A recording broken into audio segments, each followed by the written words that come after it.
Page 139 কোষে দেখো 7.3 11 দাগের একের অঙ্ক জ্যামিতির এসিকিউ চলছে, যেটাতে রাফ করি আর আমরা এদিকে উত্তর লিখি। দেখো স্টাইল অঙ্ক, এইদিকে উত্তর লিখবো, এদিকে রাফ। বেশি কিছু লিখবো না, যতটুকুর জন্য লিখবো উত্তরটা বুঝতে যতটুকু রাফ করতে হয় ততটুকু র্যাপ করবো। এবিসি সমুদ্রবর্তী বুঝে এবি সমান এসি, এবি কে ব্যাস করে একটা বৃত্ত আঁকা আছে, তো এবি একটা ব্যাস করে ফার্স্টে বৃত্ত আঁকা। আমি যেভাবে ছবি আঁকছি এই ছবিটা তুমি পেনে আঁকবে সেইভাবে। ছবিটা পেনে আঁকলেও চলবে, জ্যামিতিক এসিকিউ বটে গেলে, জ্যামিতি লয়, জ্যামিতিক অঙ্ক বটে, ম্যাথমেটিক্যাল জ্যামিতিক মানে জিওমেট্রিক্যাল ম্যাথমেটিক্স এগুলোকে বলা হয়। মান দান দিয়েছিল এক্সট্রা উপাদ্য নয়, এলাই ফিউচার। এক্সট্রা উপাদ্য কোনো গুরুত্ব নাই, এক্সট্রা উপাদ্য তুমি না করলেও চলে। এবি কে ব্যাস করে একটা বৃত্ত আঁকিছো, আর এবি সমান এসি বলিছে, এবি সমান এসি, এই আমার সি বিন্দু। তাহলে এখানে কানেকশন করেছো বিসি ত্রিভুজটা, তাহলে এটা বৃত্তকে ডি বিন্দুতে ছেদ করেছে। আর মান দিয়ে আছে বিডি সমান 4, বিডি সমান 4 সেন্টিমিটার দিয়ে দিয়েছে। আর এটা সমদ্বিবাহু ত্রিভুজ মানে এটা সমান এইটা, এবিও জামা এসিও তামা। সি বিন্দু বৃত্তের বাইরে তোমাকে অবশ্যই করতে হবে, নাহলে তুমি সেটিং করতে পারবে না। ছবি আঁকাটাই প্রবলেম ছিল, তুমি নিজে বইটা ঢাকায় ছবিটা শুরুতে শুরু করো, এখন এঁকে দিবে, শুরুতে ছবি আঁকা মুশকিল ছিল। ঠিক আছে, এই উপাদ্যটার জন্য এইটা একটা এক্সট্রা উপাদ্য, কিন্তু শর্ট প্রশ্ন তো এডি যুক্ত করো।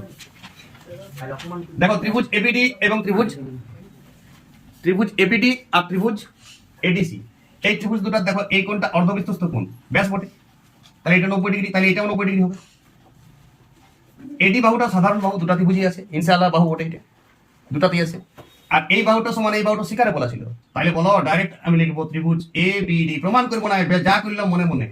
2 নম্বর শর্ট কোশ্চেন থাকবে এটা, জীবন দিয়ে দিও না, দলিলের মতো লিখতে থাকো না, জমি দলিল করো না। তাহলে এই দুটো সর্বসম, সর্বসম কেন হলো টিচার বুঝিয়ে যাবে, তুমি এই দাগটা দেওয়া থাকবে, এটা রাফ বটে।